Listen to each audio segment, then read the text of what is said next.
शुरू करता हूं अल्लाह के नाम से जो निहायत ही रहम करने वाला है। अस्सलाम वालेकुम, अल्लाह की रहमत हो आप पर। आपकी टेलीविजन स्क्रीन पे मैं हूं आपका दोस्त मुदस्सिर याकूब और इस वक्त ताज़ा तरीन सूरत हाल में आपको बताएंगे महराज मलिक जेल से बाहर आ गया, लोगों से बात की, मीडिया के साथ बात की और इसी असना में दूसरी खबर भी आपको बताएंगे कि आज PDP ने एहतजाजी मुजाहरे के उर्दू को लेकर उनका कहना था कि इसे जिंदा रखा जाए और साथ ही में बताएंगे आपको कि महराज मलिक की रिहाई के बाद कौन से सियासतदान ने क्या कुछ कहा और आज के प्रोग्राम में बात करेंगे दारुल सुराज की भी, जिसे हालिया दिनों बैन किया गया था। शुपिया में ये एक मदरसा है, दारुल उलूम है, जिसके बारे में कई सियासी बयान सामने आए हैं और उस बारे में भी आज के प्रोग्राम में बात करेंगे। लेकिन सबसे पहले बात करते हैं डोडा जिले की, जहां पे इस वक्त खुशी मनाई जाती है और बड़ी तादाद में लोग वहां पे जमा हो गए। अपने एमएलए डोडा ईस्ट महराज मलिक का वालहाना इस्तकबाल किया। डोडा के रुकन असेंबली महराज मलिक की रिहाई के बाद जो है उन्होंने बड़ा बयान दिया है। महराज मलिक का कहना है कि तालीम याफ्ता नौजवान सियासत में आ जाए, बेरोजगारी को मंशियात के बढ़ते रुझान से जोड़ा, निजाम इंसाफ और हुक्मरानी में इस्लाहात पर भी जोर दिया। इस सिलसिले में आपको बता दें कि आम आदमी पार्टी के रुकन असेंबली महराज मलिक ने रिहाई के बाद तालीम याफ्ता नौजवानों से सियासत में फाल किरदार अदा करने की अपील की है। उन्होंने कहा कि माशरे में मुस्बित तब्दीली और अवामी मसाइल के हल के लिए बाशऊर और तालीम याफ्ता अफराद का आगे आना नागुज़ीर है। मीडिया से गुफ्तगू करते हुए महराज मलिक ने कहा कि तालीम याफ्ता तबका हुक्मरानी के निज़ाम को बेहतर बनाने की सलाहियत रखता है और जमहूरी अमल को मजबूत करने में कलीदी किरदार अदा कर सकता है। उनके मुताबिक नौजवानों के मुस्तकबिल को महफूज बनाने के लिए जरूरी है कि तालीम याफ्ता शहरी घरों से निकलकर सियासत में हिस्सा लें।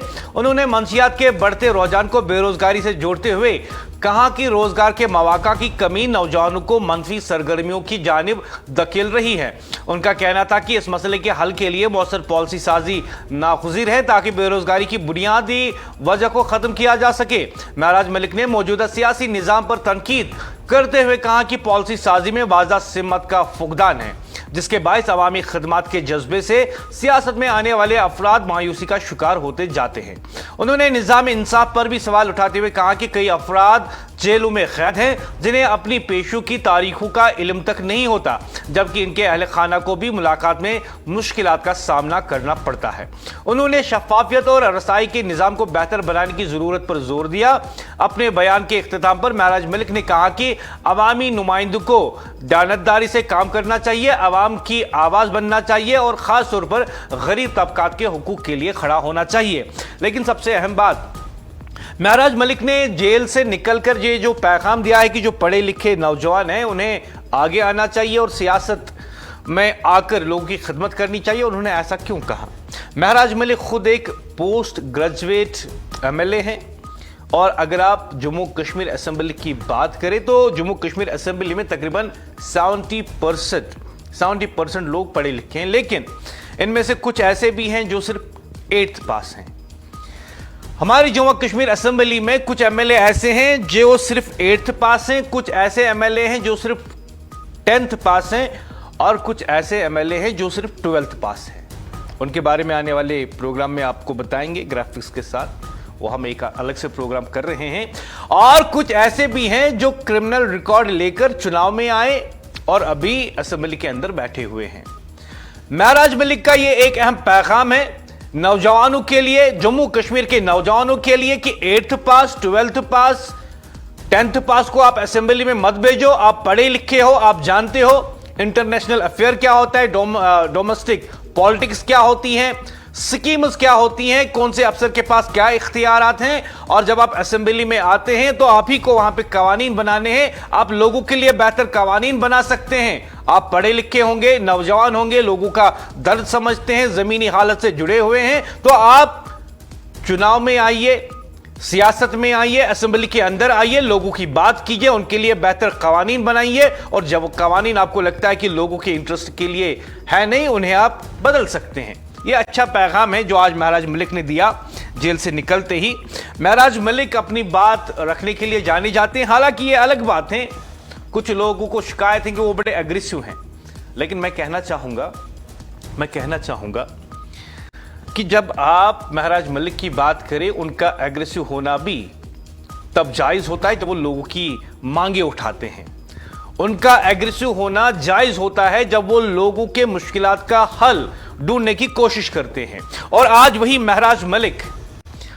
महराज मलिक नौजवानों से अपील करते हैं कि आप सामने आइए, सियासत में हिस्सा लीजिए। अनपढ़ लोगों को आप जो हैं असेंबली में मत भेजिए। आपको रोजगार चाहिए, आपको अच्छे कवानीन चाहिए, आपको अफसरों से काम करवाने हैं, आपको बेहतर हुकूमत चाहिए, तो आप 8th पास, 10th पास, 12th पास लोगों को क्यों असेंबली में भेजते हैं? आप खुद क्यों आगे नहीं आते? आप खुद चुनाव क्यों नहीं लड़ते? आप खुद एक ऐसी पार्टी क्यों नहीं बनाते जिसमें नौजवान चुनाव भी लड़े, चुनाव भी जीते, असेंबली में खुद जाए और असेंबली के अंदर जाकर कवानीन खुद बनाए? और कुछ अफसर जिनके बारे में शिकायत होती है कि वो रिश्वतखोर हैं, वो बायस्ड हैं, वो लोगों का काम नहीं करते, तो आप असेंबली में आकर उन अफसरों के खिलाफ कार्रवाई कर सकते हैं। महराज मलिक ने जो आज पैगाम दिया है नौजवानों को, जम्मू कश्मीर के नौजवानों को, उससे साफ यह अक्कासी होती है कि महराज मलिक ने न सिर्फ जेल के अंदर इस सिस्टम को समझा, बल्कि उन्होंने यह भी मुशाहिदा किया कि जो मसाइल नौजवानों के हैं, जो मसाइल जम्मू कश्मीर के लोगों के हैं, जो शिकायत जम्मू कश्मीर के लोगों के हैं, उनका हल सिर्फ नौजवान ला सकता है, उनका हल सिर्फ एक नौजवान कर सकता है। और इसीलिए आज वाज़ा तौर पर महराज मलिक ने नौजवानों को पैगाम दिया कि घर में बैठकर, कोचिंग सेंटर में बैठकर, यूनिवर्सिटी में बैठकर, डिबेट्स में बैठकर, सेमिनार्स में बैठकर सिर्फ बातें मत करो, आगे आओ, सियासत में शमूलियत इख्तियार करो, अपनी कोई पार्टी बनाओ, किसी पार्टी के साथ जुड़ जाओ और खुद चुनाव लड़ो, खुद चुनाव जीतो और असेंबली के अंदर आकर तकरीरें करो, कवानीन को तब्दील करो, नए कवानीन बनाओ और यहां जम्मू कश्मीर के लोगों के लिए बेहतर मुस्तकबिल बनाओ। खातिन और हजरात, इस बात को समझना होगा, इस बात को समझना होगा कि सिटिंग एमएलए जिसने अपने 7 कीमती महीने जेल के अंदर बिताए पब्लिक सेफ्टी एक्ट के तहत, वो पब्लिक सेफ्टी एक्ट, वो नजरबंदी महराज मलिक की जिसके बारे में कल हाईकोर्ट ने वाज़ा तौर पर कहा कि जिन बुनियादों पर आपने महराज मलिक को जेल में रखा है, उन बातों की कानून की नजर में कोई अहमियत ही नहीं। जो आपने ग्राउंड ऑफ डिटेंशन बताया है महराज मलिक के बारे में, उनकी कानून की नजर में कोई अहमियत ही नहीं। और आज वही महराज मलिक जब 7 महीने बाद आते हैं, हम देखते हैं हजारों लोग उनका वालहाना इस्तकबाल करते हैं, हजारों लोग उनके इस्तकबाल के लिए खड़े रहते हैं और नारे लगते हैं, सोशल मीडिया पे कैंपेन चलाई जाती हैं, हैशटैग चलाया जाता है महराज मलिक की रिहाई के बाद टाइगर इज बैक। और ये जो कैंपेन सोशल मीडिया पे चल रही है, जब से महराज मलिक रिहा होते हैं और अपने लोगों से बात करते हैं और कैंपेनिंग में लिखा जाता है टाइगर इज बैक, इससे साफ इस बात की अक्कासी होती है कि उनकी कॉन्स्टिट्यूएंसी में रहने वाले लोग उन्हें प्यार करते हैं और उनका इंतजार कर रहे थे कि वो जेल से कब बाहर आएंगे। इतना ही नहीं बल्कि जो महराज मलिक ने पैगाम दिया है जम्मू कश्मीर के नौजवानों को, यहां के नौजवानों को यह पैगाम सीरियसली लेना होगा, इस पर गौर खोज करना होगा, क्योंकि अगर यहां का नौजवान, जम्मू कश्मीर का नौजवान पॉलिटिक्स ज्वाइन करता है और हम असेंबली के अंदर महराज मलिक जैसे नौजवानों को देखेंगे, तो हम देखेंगे कि नौजवान कानून भी खुद बनाएंगे, अफसरों के तबादले भी खुद करेंगे और जहां पे भी आम लोगों के मुश्किलात होंगे, वो पूरी हिम्मत के साथ कानूनी दायरे में रहकर उन मुश्किलात का इजाला जरूर करेंगे। खातिन और हज़रात, बात यह है कि कई महीने जेल के अंदर बिताने के बाद महराज मलिक ने जो आज पैगाम दिया है वो यहां के नौजवानों के लिए अहम है। इस पर मजीद बात होगी, लेकिन सबसे पहले आपको दिखाएंगे महराज मलिक ने जेल से निकलते हुए क्या कुछ कहा।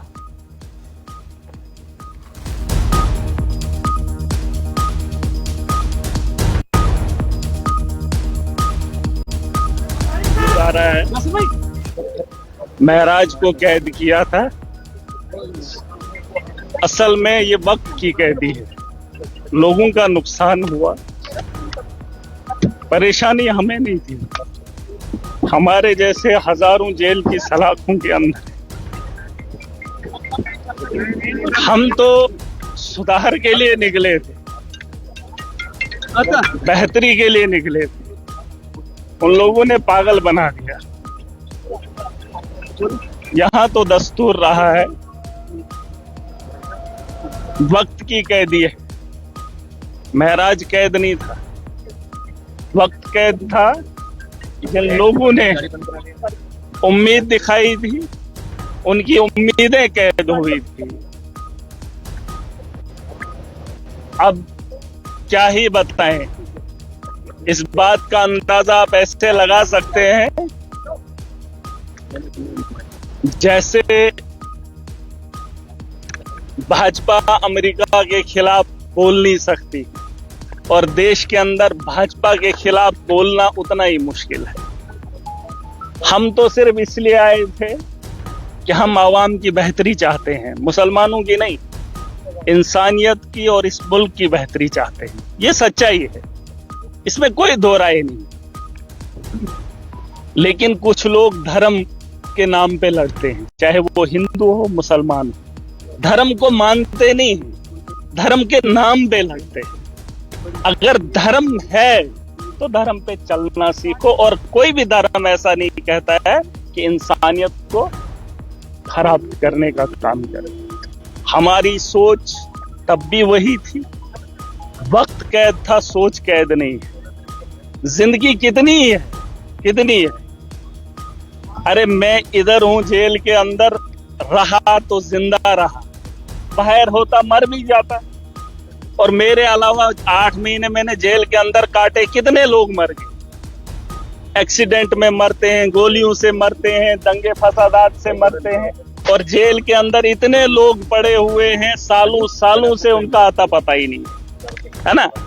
ये तो खुशकिस्मती मेरी है कि मुझे मौका मिला। यार एक मिनट, मैं कह रहा हूं, जब मुझे आया तो एक बराबर करना। आप देखो, बात ही वही है, वक्त की बात है, सारा खेल वक्त का है। और अगर इस वक्त को हम नहीं सुधारेंगे, महराज मलिक परेशान, मुझे किसी ने कहा कि बाहर जाके मिलोगे, मैंने कहा अगर आम आदमी नहीं होता तो जेल में नहीं होता।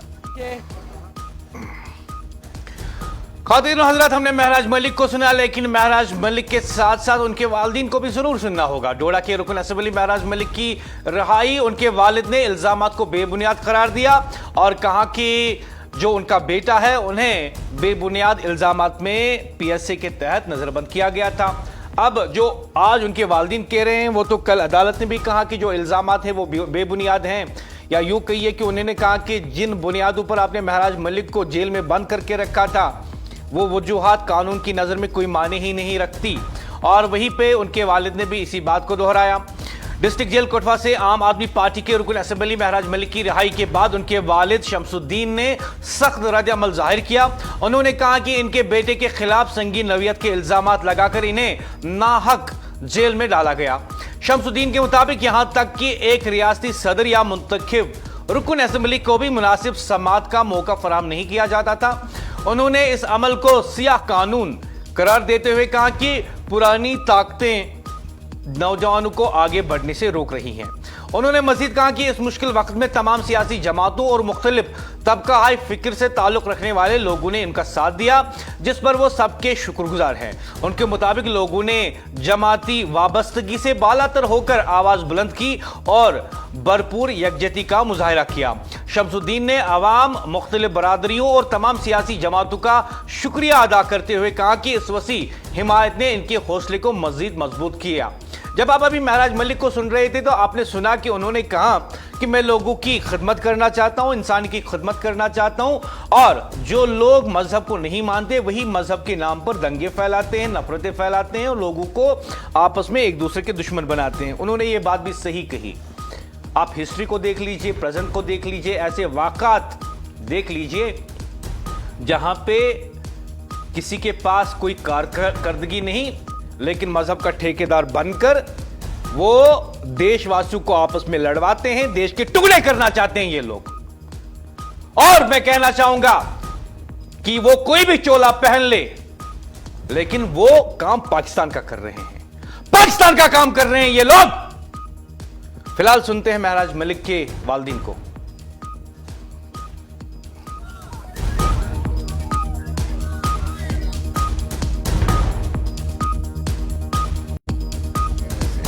मुझे ये मतलब काम नहीं बनता है, टांगों को भी अब शायद आप ठीक हो जाएं।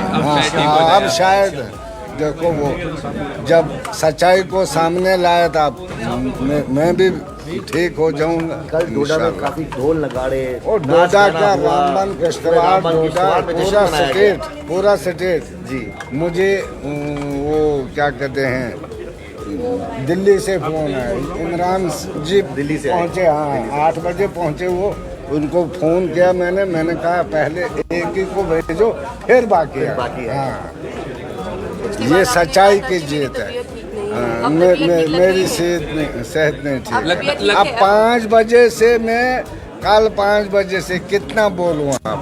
मैं लोगों का शुक्रिया करता हूँ जिनने दुआएं की, जिनने सच को सामने लाया, जस्टिस साहब ने और वकला हजरात ने, उन आपो सिंह सलाथिया, जुल्करनैन, शेख साहब और राहुल पंत जी, खासकर वो मुजफ्फर हुसैन खान साहब ने बहुत मेहनत की बगैर पैसों के। ये मैं उनको मुबारकबाद देता हूँ। बगैर पैसों से सच्चाई की जीत होगी। लगता है आप 7 महीने के बाद हमारा बेटा आ गया सर, हमारा शेर आ गया। बस चलो शुक्रिया। आप सार नहीं शुक्रिया करें, सार नहीं शुक्रिया सामने जरा करें। आंटी आज कितनी खुशी है? बहुत बहुत खुशी, ना ऐसे का माहौल है आज, खुशी का माहौल है। सब खुशी रहो, सब आबाद रहो। जो लोगों को जिन्होंने मेराज मलिक 8 महीने इंतजार किया, आज शुक्रिया आप सब लोगों को मुबारक है। आप आगे खातिन हज़रात, महराज मलिक की गिरफ्तारी से लेकर रिहाई तक जो एक कहानी हमारे सामने है, यह कश्मीर के बाब में, जम्मू कश्मीर के बाब में एक अहम कहानी के तौर पर लिखी जा रही है या लिखी जा चुकी है। और साथ ही में जो कल Jammu and Kashmir and Ladakh high court ने फैसला सुना दिया, और जिस तरीके से उसने साफ तौर पे कहा कि ऑर्डिनरी पब्लिक ऑर्डर को या लॉ एंड ऑर्डर को, जब आपके पास ऑर्डिनरी लॉ मौजूद है इन चीजों से निपटने के लिए, तो आप स्पेशल लॉ का इस्तेमाल नहीं कर सकते हैं। It can be a president कि किसी भी शख्स को, किसी भी सिटिंग एमएलए को उठाकर जेल में डाल देंगे। ये एक प्रेसिडेंट बन गया है। इससे पहले भी जो सुप्रीम कोर्ट ने इस हवाले से बारहा कई बातें दोहराई हैं, उन्हीं बातों को कल Jammu Kashmir and Ladakh high court ने दोहराया। लेकिन महराज मलिक के केस ने, और if I have to be very sincere and frank to you, I will tell you one thing very fact, जो आप देखेंगे आने वाले दिनों में। मैं कहता हूं कि महराज मलिक पर पीएसए लगाने से चिनाब वैली को एक नया लीडर मिला है। आप देख लीजिए, जब आप जम्मू कश्मीर की बात करते हैं तो आपको कई लीडरान मिलेंगे, लेकिन चिनाब वैली से गुलाम नबी आजाद के बाद हमने कोई लीडर नहीं देखा था। लेकिन महराज मलिक आज चिनाब वैली को एक बहुत बड़ा लीडर मिल चुका है, और आप देखेंगे आने वाले दिनों में, महीनों में, सालों में महराज मलिक चिनाब वैली का एक नया उभरता हुआ लीडर आप देखेंगे। आप देखेंगे कि महराज मलिक जो जात पात में, मजहब में, अमीर गरीब में फर्क नहीं मानता, जो सिर्फ इंसानियत की बात करता है, आम लोगों की बात करता है, हिंदू मुस्लिम सिख ईसाई नहीं देखता, बल्कि कहता है कि मैं हिंदू के साथ भी हूं, मुस्लिम के साथ भी हूं, सिख के साथ भी हूं, ईसाई के साथ भी हूं, क्योंकि उसके लिए चिनाब के लोग, उसके लिए जम्मू कश्मीर के लोग मजहब में बांटे हुए लोग नहीं हैं, बल्कि उसके लिए वो हम वतन हैं। महराज मलिक के लिए जम्मू कश्मीर के लोग देशवासी हैं। महराज मलिक जात पात नहीं देखता, मजहब नहीं देखता, वो सिर्फ ये देखता है कि हम एक मुल्क के लोग हैं, और मुझे जब मुंतखब किया गया तो मुझे इन लोगों की खिदमत करनी है। और महराज मलिक केस के बारे में आपको बता दूं, गिरफ्तारी से रिहाई तक हाईकोर्ट का बड़ा फैसला सामने आता है और इस बड़े फैसले में कई नुक्कात भी सामने आ जाते हैं। हाईकोर्ट का बड़ा फैसला डोडा ईस्ट से रुकन असेंबली महराज मलिक के खिलाफ पब्लिक सेफ्टी एक्ट के तहत कार्रवाई और फिर इसकी मनसूखी का मामला जम्मू कश्मीर की हालिया सियासी और कानूनी तारीख का एक अहम बाब बन चुका है। इस केस की मुकम्मल तफसील से अगर आपको आगाह किया जाए तो यह पूरा मामला शुरू होता था 8 सितंबर 2025 से, जब डोडा के जिला मजिस्ट्रेट ने महराज मलिक को पीएसए के तहत नजरबंदी का हुक्म जारी किया। इतलात के मुताबिक महराज मलिक को डोडा के डाक बंगला के करीब उस वक्त हिरासत में लिया गया जब वो अपने हल्के के सैलाब मुतासरा इलाकों का दौरा करने जा रहा था। बाद अज़ा इन्हें पहले भद्रवाह जेल में मुंतकिल किया गया और फिर कठुआ डिस्ट्रिक्ट जेल में भेज दिया गया। इंतजामिया की जानिब से जारी करदा डोजियर में इल्जाम लगाया गया था कि महराज मलिक की सरगर्मियां अमन आमा के लिए नुकसानदा है और इनके खिलाफ मुतअद्दिद एफआईआर्स और पुलिस रिपोर्ट्स भी दर्ज हैं। यह अपनी नवीयत का एक गैर मामूली वाक़ा था कि जम्मू कश्मीर में किसी सिटिंग एमएलए को पीएसए के तहत कानून हिरासत में लिया गया, जिस पर सियासी हलकों में शदीद रद्द-ए-अमल देखने को मिला और मुख्तलिफ मकामात पर एहतजाज भी हुए। इसके बाद 24 सितंबर 2025 को महराज मलिक ने जम्मू कश्मीर और लद्दाख हाई कोर्ट में हैबियस कॉर्पस की पिटीशन दायर की, जिसमें अपनी नजरबंदी को गैर कानूनी करार देते हुए इसे मनसूख करने और मुआवजे की भी दरखास्त इन्होंने अदालत से की थी। अदालत में इस केस की समाअत कई महीनों तक जारी रही और फरवरी 2026 में अदालत ने अपना फैसला महफूज कर लिया था और आखिरकार कल यानी 27 अप्रैल 2026 को हाई कोर्ट ने अहम फैसला सुनाते हुए महराज मलिक की पीएसए के तहत नजरबंदी को कलअदम करार दिया। अदालत ने उसे फौरी रिहा करने का भी हुक्म सामने रखा और हिदायत दी कि उसे फौरी तौर पर रिहा किया जाए। अब जो केस हाई कोर्ट के पास था और जो दोनों पार्टी यानी सरकार की तरफ से और जो वकला थे महराज मलिक को जो रिप्रेजेंट कर रहे थे, उन्होंने कई आर्ग्यूमेंट्स, कई प्ली और कई सबमिशन कोर्ट के सामने रखे। उनको सुनने के बाद अदालत इस नतीजे पर पहुंची कि महराज मलिक पर जिन बुनियादों पर उसे नजरबंद रखा गया है उनकी कोई अहमियत कानून की नजर में है ही नहीं। लेकिन सबसे अहम बात यह है कि कौन से ऐसे नुक्कात थे जिन पर अदालत ने ज्यादा जोर दिया और कौन से ऐसे नुक्कात रहे जिसकी वजह से कोर्ट ने कहा कि पीएसए लगाना ही गलत था। क्या महराज मलिक की रिहाई एक बड़ी कानूनी जीत है? हाईकोर्ट के फैसले ने सबको बदल दिया। आज का सबसे बड़ा सवाल, क्या महराज मलिक की महज रिहाई है या एक जबरदस्त कानूनी जीत? जम्मू कश्मीर और लद्दाख हाईकोर्ट ने पब्लिक सेफ्टी एक्ट के तहत महराज मलिक की नजरबंदी को कलअदम करार दिया। अब महराज मलिक जेल से बाहर भी आ गए हैं और अदालत ने साफ लफ्जों में कहा जो बुनियादें पेश की गई हैं महराज मलिक को जेल में रखने के लिए वो कानून की कसौटी पर पूरा नहीं उतरती। अब सवाल यह है, अगर बुनियादें कमजोर थी तो गिरफ्तारी क्यों हुई और अगर गिरफ्तारी दुरुस्त थी तो अदालत ने इसे क्यों गिरा दिया? यहां से बहस शुरू होती है। एक तरफ इंतजामिया का मौक़िफ़ कि महराज मलिक की सरगर्मियां अमन आमा के लिए खतरा थी, दूसरी तरफ अदालत कहती है कि इन इल्जामात में वो वजन नहीं था जो किसी मुंतखब नुमाइंदे को नजरबंदी के लिए जवाब पैदा करे। और वहीं पे कानूनी निजाम के अंदर एक मजबूत पैगाम भी मिला। पैगाम यह है कि एहतियाती हिरासत के कवानीन का इस्तेमाल सोच समझकर होना चाहिए, वरना अदालत मुदाखलत करेगी और यही वो लम्हा है जहां महराज मलिक का केस एक मिसाल बन जाता है। यह एक लीगल बैटल थी जो सड़कों पर नहीं अदालत के अंदर लड़ी गई और आज अदालत ने इस बात को साफ तौर पे कहा, कानून सबसे ऊपर है। लेकिन कहानी यहां खत्म नहीं होती, क्योंकि अदालत ने यह भी कहा कि अगर महराज मलिक किसी और केस में मतलूब था तो उसे रिहा नहीं किया जाना चाहिए था। लेकिन महराज मलिक के खिलाफ कोई और केस नहीं था और महराज मलिक अब जेल से बाहर आ चुका है। सवाल अब भी बाकी है और यही वो सवाल है जिस पर आज पूरा जम्मू कश्मीर बहस कर रहा है। वो ये कि ये 7 या 8 महीने जो महराज मलिक जेल के अंदर रहा, क्या ये इसका मुआवजा हुकूमत से मांगेगा?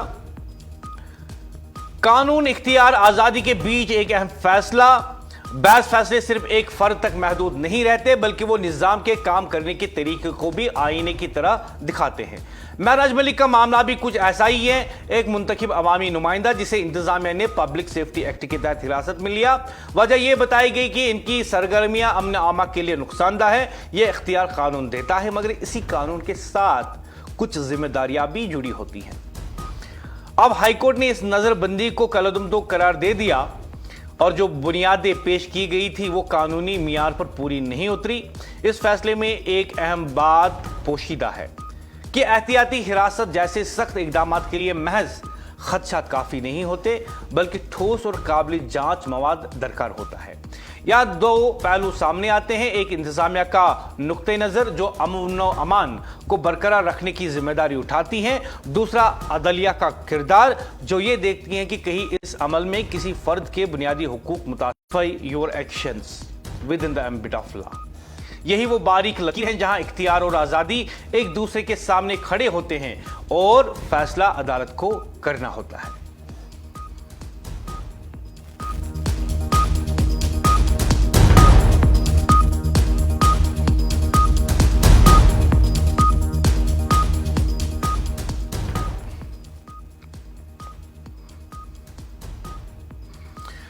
और जैसे ही महराज मलिक की रिहाई की खबर सामने आती है तो वहीं पे कई सियासी जमातों ने या सियासी लीडरान ने जो है इस बात का वेलकम किया, खैर मकदम किया कि महराज मलिक रिहा हो रहा है।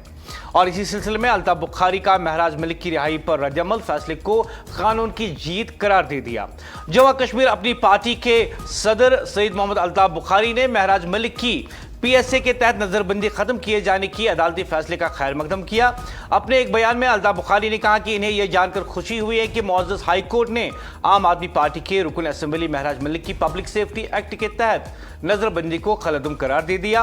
उन्होंने इस फैसले को एक तवील इंतजार के बाद आने वाला खुश आइंद इक़दाम करार देते हुए कहा कि इससे कानून की हुक्मरानी और इंसाफ की फराहमी पर एतमाद मज़ीद मजबूत हुआ। अल्ताफ बुखारी ने महराज मलिक और इनके अहल खाना को इस अहम और राहत बख्श लम्हे पर दिल्ली मुबारकबाद पेश की। इसके साथ ही उन्होंने डोडा हल्का इंतखाब के अवाम को भी मुबारकबाद दी, जिन्होंने 2026 के इंतखाबात में महराज मलिक को अपना नुमाइंदा मुंतखब किया था।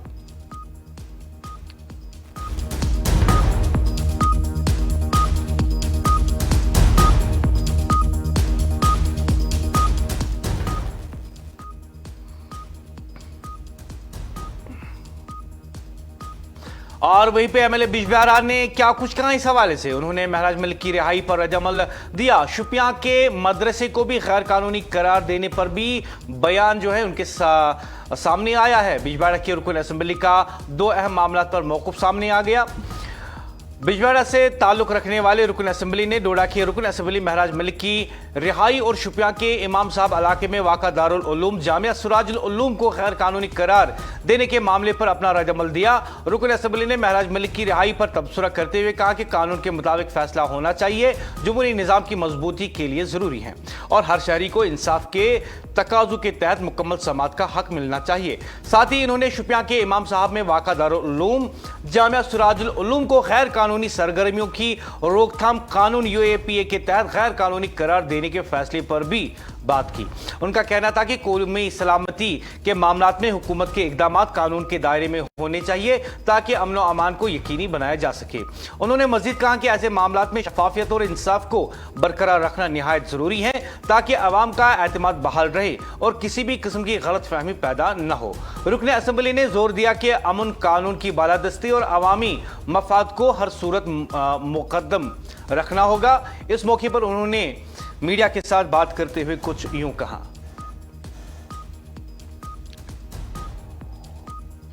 अल्टीमेटली हक की जीत होती है।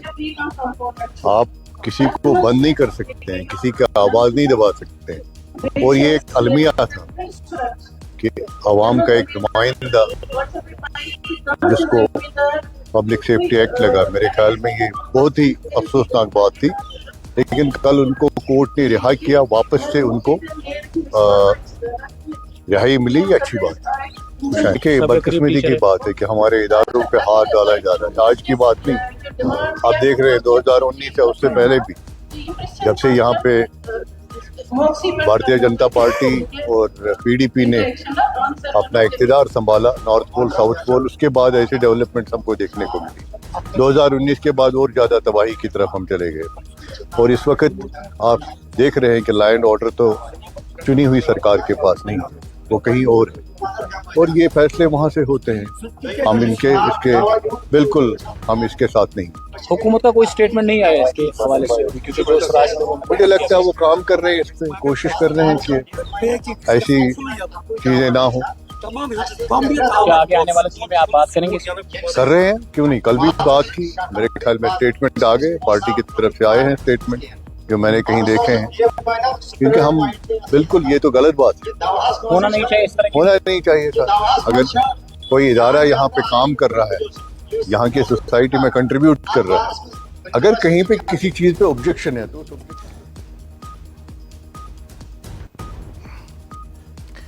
शुपिया के दारुल उलूम पर पाबंदी पर नजरसानी की जाए। सईद मोहम्मद अल्ताफ बुखारी की हुकूमत को तलकीन, कहां ऐसे इकदाम से अवामी मायूसी और नाराजगी फैलेगी और हजारों तुलबा का मुस्तकबिल दाव पर लग जाएगा। अपनी पार्टी के सरबराह सईद मोहम्मद अल्ताफ बुखारी ने हुकूमत से शुपिया में वाक़ा दारुल उलूम पर पाबंदी आयद करने के फैसले पर नजरसानी करने की अपील की है। वाज़ेह रहे कि जम्मू कश्मीर इंतजामिया ने शुपिया के इमाम साहब इलाके में कायम दारुल जामिया सिराजुल उलूम को UAPA के तहत एक गैर कानूनी इदारा करार दे दिया है। इंतजामिया ने कहा है कि इस इदारे का ताल्लुक कलदुम तंजीम जमात इस्लामी से है और इंतहा पसंदी से मुतल्लिक खदशात बताए गए हैं। इंतजामिया के इस फैसले पर तशवीश का इजहार करते हुए सईद मोहम्मद अल्ताफ बुखारी ने अपने एक्स हैंडल पर लिखा, मैं हुकूमत से अपील करता हूँ कि शुपिया के दारुल उलूम जामिया सिराजुल उलूम पर आयद पाबंदी पर नजरसानी की जाए। हजारों तुलबा को सजा नहीं मिलनी चाहिए। तकरीबन 10,000 तुलबा अपनी तालीम और मुस्तकबिल के लिए इस इदारे में इन्हिसार करते हैं। उन्होंने मजीद कहा कि ऐसा कोई रिकॉर्ड नहीं है कि इस इदारे से ऐसे अफराद निकले हों जिन्होंने तशद्दुद का रास्ता इख्तियार किया हो। अगर चंद इनफरादी मिसालें मौजूद भी हों तो वो महज इस्तिस्ना है। मुल्क में कोई भी इदारा, हत्ता कि आर्मी स्कूल्स भी ऐसे इक्के दुक्के वाक़ात से मुकम्मल तौर पर मुबरा नहीं है। उन्होंने कहा यह भी एक हकीकत है कि जो अफराद पहले जमात इस्लामी से वाबस्ता थे, उन्होंने बाद में एक सियासी जमात जस्टिस एंड डेवलपमेंट फ्रंट कायम की और जिसे इलेक्शन कमीशन ऑफ इंडिया ने रजिस्टर भी किया। अगर इन्हें आगे बढ़ने की इजाजत दी गई तो तुलबा को क्यों नुकसान उठाना पड़ा। लिहाजा हुकूमत को अपने फैसले पर नजरसानी करनी चाहिए। इस मसले को तामीरी अंदाज में हल किया जाना चाहिए। इदारे की निगरानी के लिए एक मुनासिब इंतजामी ढांचा कायम करना एक मुनसिफाना और अमली कदम होगा ताकि तुलबा मुतासिर न हो और इनकी तालीम बिला तातुल जारी रहे। सईद मोहम्मद अल्ताफ बुखारी ने लिखा, इस तरह के तालीमी इदारों पर पाबंदी जैसे इकदाम से सिर्फ अवाम में मायूसी फैलेगी और शिकायत में इजाफा होगा। ज़रूरत इस बात की है कि एतमाद के फुकदान को दूर किया जाए।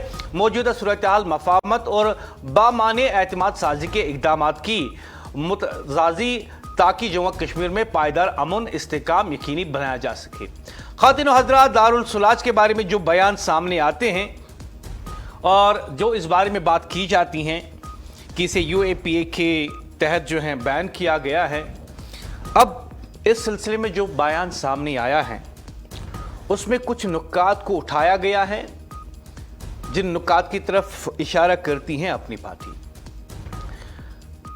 आज की खबर सिर्फ एक इदारे की नहीं, यह खबर एक सवाल है, एक ऐसा सवाल जो श्रीनगर से शुपियां तक और क्लासरूम से घरों तक फैला हुआ है। शुपिया के इमाम साहब इलाके में वाक़ा दारुल उलूम जामिया सिराजुल उलूम एक ऐसा इदारा जहां तकरीबन 10,000 तुलबा अपने ख्वाबों को लफ्ज देते हैं, आज वो इदारा पाबंदी की खबर के साथ सुर्खियों में है। और इसी सिलसिले में जम्मू कश्मीर इंतजामिया ने इसे UAPA के तहत एक गैर कानूनी इदारा करार दे दिया।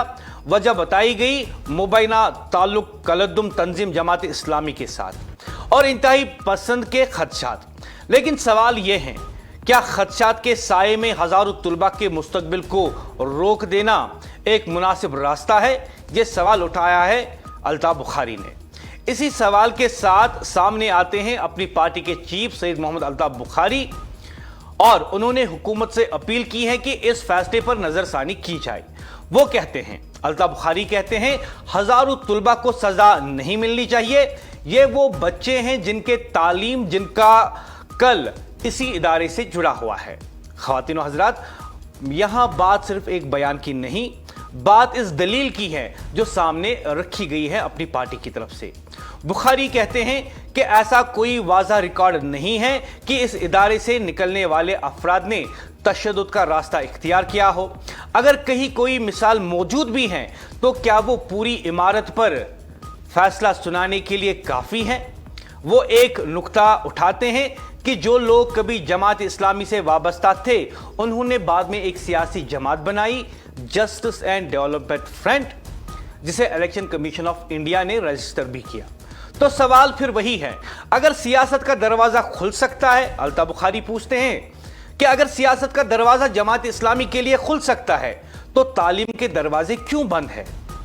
यह खबर हमें एक और रुख की तरफ भी ले जाती है, एतमाद का रुख, और इस पॉइंट को अल्ताफ बुखारी उठाते हैं।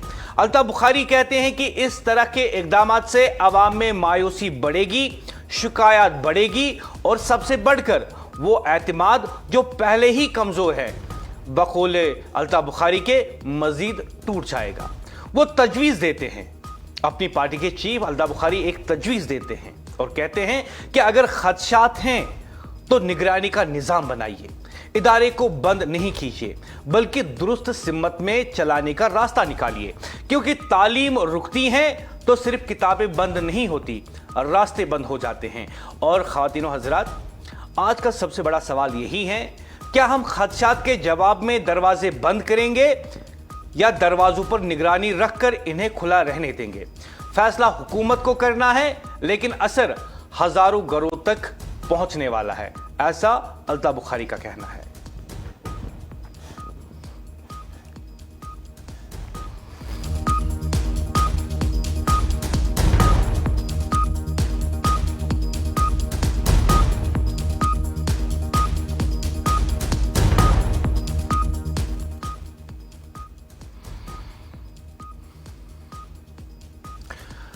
एडीएन न्यूज़ पर खबरों का सिलसिला जारी रहेगा। आपसे फिर मुलाकात होगी। मैं मुदस्सिर याकूब चाहूंगा इजाजत। कुछ अहम खबरें जो आप देखेंगे आगे और कश्मीरी खबरनामा भी आप तक पहुंचाएंगे। मैं मुदस्सिर याकूब चाहूंगा इजाजत। खुदा हाफिज।